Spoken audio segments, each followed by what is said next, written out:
started going in his younger years. Always wished it would be his life. Hey guys, as you can see, a bit of snow here. It's November in Ontario, Canada, and I was just going to make this video here because I'm about ready to completely put the boat away. And I'm just cleaning it out, moving stuff inside, and in doing that I thought people might be interested in kind of a quick review of all of our equipment and gear that we've been using over the last number of years. We've been boating 3 years now, so now we've got quite a bit of experience with some of these pieces of gear. And I just thought you might want some of our opinions on it. Some of it we hate, some of it we love, and I just thought we'd share that with you. So, here we go. So the first one here is the Coolatron electric cooler. Okay? A lot of these older boats had these little cubby holes in the side with coolers in them, but many of the coolers broke, as ours did. We never had it in this boat when we got it. And I wanted to really utilize this space, and we needed a little more capacity for drinks.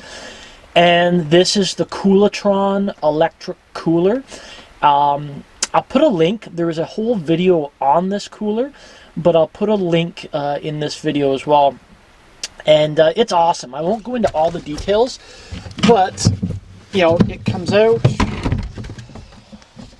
You can see it's got a fair bit of room in there. We fill it full of beer, water, and I do put a bag of ice in it just because I like ice in my whiskey, and it'll keep the ice frozen all weekend. There's a battery saver cord so that it never drains your battery, and it just fits in the cubby hole. There's the door. It just fits in there real nice. So yeah, we've never had an issue. I think this Coolatron cooler is 2 years old. And no, it works awesome. It's never drained the battery. Keeps everything cool. I would strongly recommend that. And I think, if my memory serves me right, I think it was only maybe $120, $130 Canadian. And like I said, it holds quite a few drinks. So it's definitely a thumbs up for that one. Another piece of gear that I absolutely love is our Costway fridge freezer setup. So on most of these, I don't know, 25 to 30 foot, maybe even 33 foot boats, your stock fridge is like 1.5 to 1.7 cubic feet. And ours broke on us. So I went and got this. I believe this is 2.3 cubic feet Costway electric and battery operated fridge freezer setup. So this is a year old, and we've loved it. It has a battery saver cord as well, so it doesn't drain your battery. And no, we've had a great time with this. I'll just show you here quickly. You've got digital readout and temperature controls. I built a sliding unit for it so that it slides right out. And then you just open it up. Lots of room. And then it also opens up from this side. And you can actually take the top right off. And it's huge. Like it. I thought I was going to maybe get 2 types of fridge freezer setups, but this is more than enough, plus our Coolatron electric cooler. It's more than enough for a weekend or a long weekend out on the boat. So no, I really love that. The one thing I thought I might get tired of is just you have a cord here that runs for your battery, and I've just kind of hooked it in here. And then you have a separate cord for your electric hookup, whereas many of the stock fridges, they switch back and forth from the battery to the electricity automatically. This one you have to do it yourself, but it really hasn't been the pain that I thought it would be. It's just simply, you just unhook this cord, and then I've got the other one, hooked in here. You just drag it out and you hook it in there to hook up for your electricity. So that has been awesome, and I think that was, I want to say this entire setup probably cost me $1,000 Canadian. So I'll put a link up here somewhere for a video entirely on this Costway fridge setup. So this is definitely a thumbs up for us. So here's a piece of gear that we don't like. I thought this would be a perfect snorkel mask for the kids, just because it's all one piece, makes it incredibly easy. But the problem is, once you go under the water, it pressurizes quite a bit, and it hurts their heads. So this is really only good if you're on top of the water. If you go under even 2 feet, it starts to pressurize and hurt your head. So this would be a thumbs down for us. I wouldn't buy this again. Now, a piece that I do like is these guys. These are just, well, this guy is a lithium battery rechargeable USB port fan. And, it's only like maybe 30 bucks, but it's got a clip. So you can clip it around your bed so that you can have, the cooling breeze in your face while you sleep. It also, you can put it out in the cockpit. And then it also has a base where it can sit as well. It moves all around. So no, we have found these to be really, really useful. So we've got a few of them on the boat. The only thing I don't like about these guys is they don't last the full night on full power. So you're only going to get maybe a night out of them. So you do have to constantly recharge them. But we like them. It's just that's the only negative on them. Now, the other piece of gear that I thought I'd talk about is our dinghy. And I'll put a link up there, because I did a full video on the dinghy probably in year 1. So that dinghy is now 3 years old.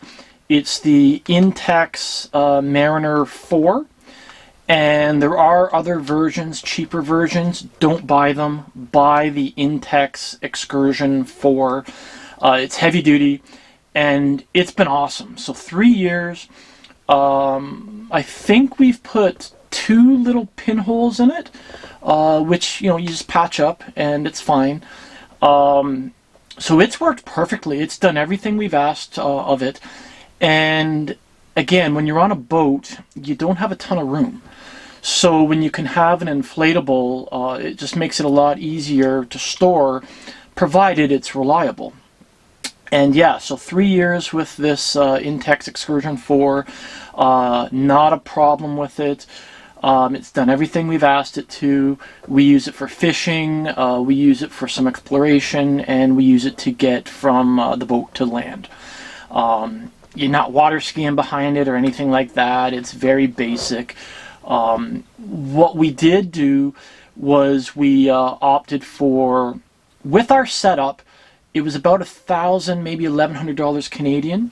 I did splurge for a second battery, just because I find when you're trying to row the boat, if there's a bit of a chop, it's a lot of work and you don't really make a lot of progress. So I opted to have a second battery in the boat for a backup, and we've never had to use it, so it's worked well that way. Complaints, I don't really have complaints, just other than we have a 55-pound thrust trolling motor. It does okay. It does okay. When the water's flat, you use about speed 3 and it gets you around fine, and your battery lasts all day.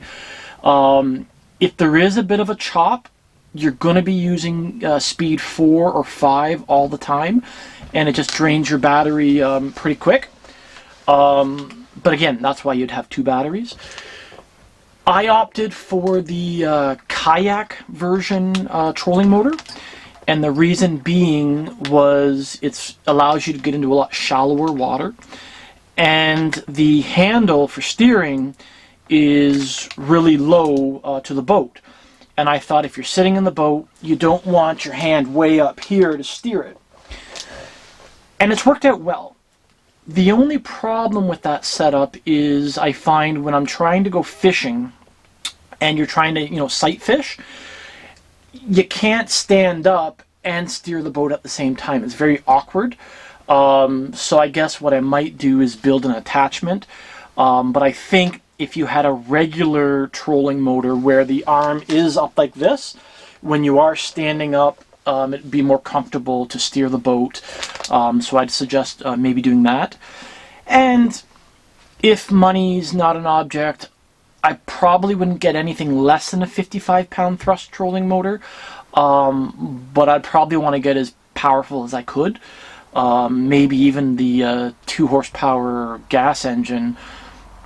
But then you're having to put gas in it all the time, where the electric motors work fine. So the Intex Excursion 4 Mariner, or the Excursion, the Intex Mariner 4 is what we had. Great boat, lots of room, we like it. Definitely a thumbs up. We also went with Intex for Jackson's kayak. I think it was the K1. I forget how much that was. It might have been like $200 Canadian. Jackson loves it. It's very lightweight, light through the water, very stable, no problems, no rips, no tears. That one is 2 years old. And yeah, we have no complaints with that whatsoever. Again, it's inflatable, so it's easy to store. You want to be careful fishing with it because it is an inflatable, and I don't think it's as heavy duty as the Intex Mariner 4. But yeah, Jackson loves the inflatable kayak, so no issues with that either. So I think that's all the gear I really wanted to talk about. Some of those we've had for a minimum of a year, others we've had for 3 years, and I just thought it would be helpful because you're buying stuff. Sometimes you're spending $1,000 or so, and you kind of want to know whether they work or not. So I'll put links in the description to the ones that have full videos, and I'll put the details in the description as well of the products I talked about. Not sponsored by any of them, it's just our honest opinion. So if you guys have any suggestions or comments on those products, just leave them in the comments. Cheers, guys.